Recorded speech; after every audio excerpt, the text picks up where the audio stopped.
To order something from Amazon, start by going to your preferred web browser and typing in the Amazon website.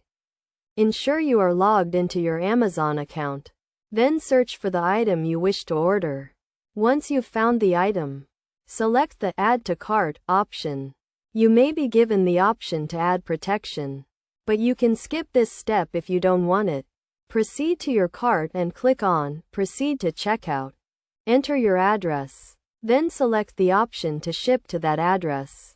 Next, choose a payment method by adding a credit or debit card, entering the card number, name on the card, expiry date, and CVV or security code.